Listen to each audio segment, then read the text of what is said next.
రకాలోకంకి స్వాగతం. ఈ కంటెంట్ మీకు నచ్చినట్టయితే లైక్ చేయండి, మీ బంధుమిత్రులకి షేర్ చేయండి. ఇప్పటివరకు సబ్స్క్రైబ్ చేసుకోకపోతే సబ్స్క్రైబ్ బటన్ని నొక్కండి. అదేవిధంగా బెల్ ఐకాన్ని కూడా తప్పనిసరిగా నొక్కండి.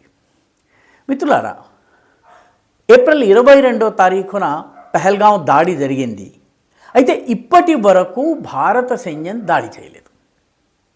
దీనికి కారణం ఏంటి? అసలు మోదీకి దాడి చేసే ఉద్దేశం ఉందా అన్నటువంటి ప్రశ్న మోదీ మద్దతుదారులే అడుగుతున్నారు. మోదీకి అసలు ఈ సమయంలో దాడి చేసే విషయంలో రెండు అభిప్రాయాలు ఉన్నాయా అన్నటువంటి ప్రశ్న కూడా వస్తుంది.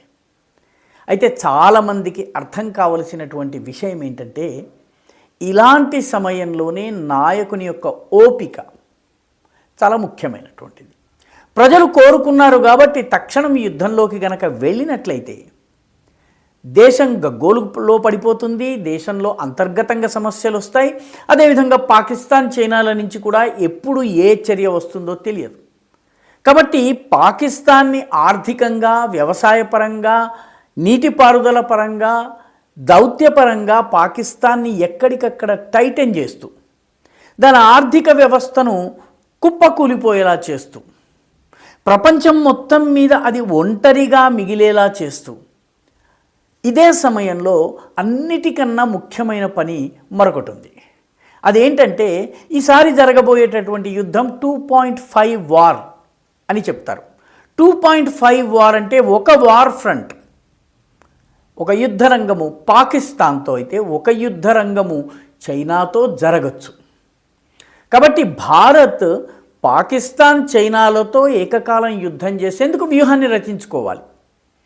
మూడవది, ఈ రెండిటితో పాటు భారతదేశంలోనే ఉంటూ, ఇక్కడే తింటూ, ఇక్కడే అన్ని సుఖాల్ని అనుభవిస్తూ, ఇక్కడే అన్ని సదుపాయాల్ని అనుభవిస్తూ పాకిస్తాన్ జిందాబాద్, చైనా జిందాబాద్ అనేటటువంటి ఒక వర్గం ఉంది. ఆ వర్గం దేశవ్యాప్తంగా అల్లర్లు, అలజడులు సృష్టించేటటువంటి అవకాశం ఉంది. నిజానికి 2019 ప్రాంతంలో సిఏఏ, ఎన్ఆర్సీల విషయంలో ఇలాగ దేశం మొత్తం మీద 163, 164 స్థానాల్లో చాలా పెద్ద ఎత్తున అల్లరి జరిగింది.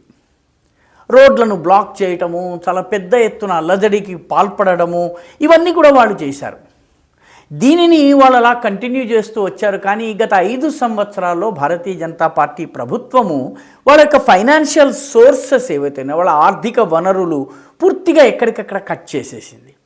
వాళ్లకు సామాజిక కార్యకర్తల రూపంలో సహాయం ఇచ్చేటటువంటి కుహనా సెక్యులర్ నాయకులు ఎవరున్నారో వాళ్ళందరి స్వచ్ఛంద సంస్థల మీద చాలా కఠినమైనటువంటి చర్యలు తీసుకుంది.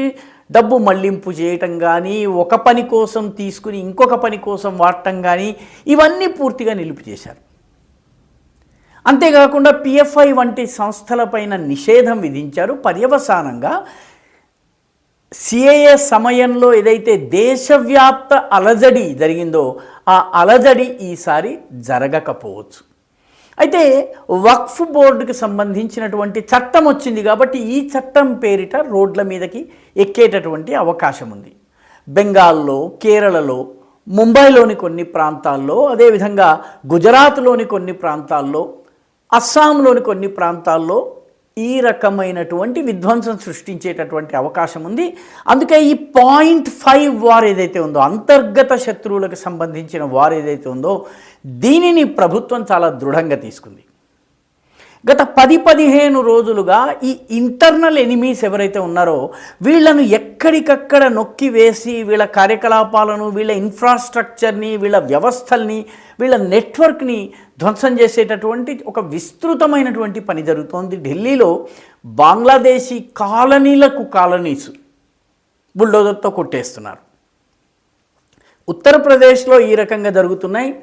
రోహింగ్యాలు కానీ, బంగ్లాదేశీలు కానీ అక్రమంగా వచ్చి ఆధార్, మిగతా పత్రాలు సంపాదించుకుని ఇక్కడ ఉండేందుకు ప్రయత్నిస్తుంటే ఆ మొత్తం నెట్వర్క్ని దెబ్బకొడుతున్నారు.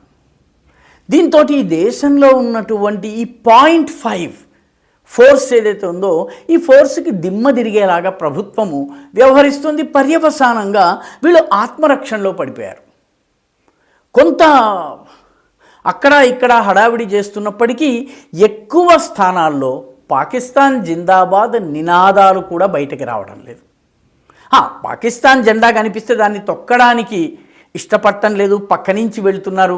కానీ పాకిస్తాన్ జిందాబాద్ అన్నటువంటి నినాదం చేయడానికి, చేస్తే మోడీ చూసుకుంటాడు మన పని అన్న ఒక భయము వాళ్ళలో వచ్చేలాగా చేయటం జరిగింది. దీంతో ఈ 0.5 ఫోర్స్ ఏదైతే ఉందో దేశంలో అంతర్గత కలహాన్ని సృష్టించి అంతర్గతంగా విఘాతాన్ని కల్పించేటటువంటి ప్రయత్నం ఏదైతే ఉందో దానిని చాలా సమర్థవంతంగా దాని మొత్తము నెట్వర్క్ని డిస్మాంటిల్ చేసే పని చేస్తున్నారు. గతంలో ఇస్లామిక్ సంస్థలతో పనిచేసినటువంటి వాళ్ళు, గతంలో ఇస్లామిక్ ఉగ్రవాద సంస్థలతో ముడిపడి ఆ తర్వాత అన్నిటికీ దూరంగా ఉంటున్నట్టుగా పైకి ఉన్నటువంటి వాళ్ళు, జమ్మూ కాశ్మీర్ వంటి ప్రాంతంలో కూడాను మాజీ ఉగ్రవాదులు ఎవరైతే ఉన్నారో వీళ్ళందరూ తమ కనెక్షన్స్ని యాక్టివేట్ చేసుకుంటూ ఉంటారు. ఎక్కడెక్కడికి అక్కడక్కడ వీళ్ళు విధ్వంసాత్మక కార్యకలాపాలు చేసేందుకు ప్రయత్నిస్తున్నారు. ఉత్తరప్రదేశ్లో ఈవేళ 2-3 ట్రైన్స్ని పట్టాలు తప్పేలాగా చేసే ప్రయత్నం జరిగింది. ఉదాహరణకి పట్టాల మీద నెయ్యి పోయడం జరిగింది. ఇదొక పెద్ద పథకంలో భాగంగా జరిగింది. ఇటువంటివన్నీ గుర్తించి ప్రమాదాలను ముందస్తుగా నివారించి ఈ 0.5 ఫోర్స్ ఏదైతే ఉందో అది యాక్టివేట్ కాకుండా దాన్ని ఎక్కడికక్కడ నొక్కేసేటటువంటి పనిని ప్రభుత్వం ప్రస్తుతం చేస్తోంది. దానివల్ల ఈ దేశంలో అటు పాకిస్తాన్ దాడి చేయగానే ఒక రకమైనటువంటి తిరుగుబాటును సృష్టించాలని భావించిన వాళ్ళందరికీ కూడా ఒక పెద్ద షాక్ని మోదీ ప్రభుత్వం ఇస్తోంది. మోదీ ప్రభుత్వం ఏమాత్రము తొందరపాటు పట్టలేదు.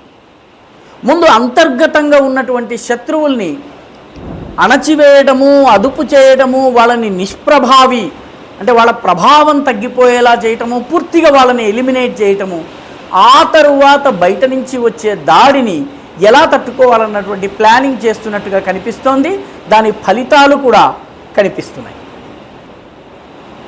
ఈ వీడియో మీకు నచ్చినట్టయితే లైక్ చేయండి, షేర్ చేయండి, ఈ ఛానల్కు సబ్స్క్రైబ్ చేయండి. మీ అభిప్రాయాన్ని కమెంట్ల రూపంలో తప్పనిసరిగా పంపించండి.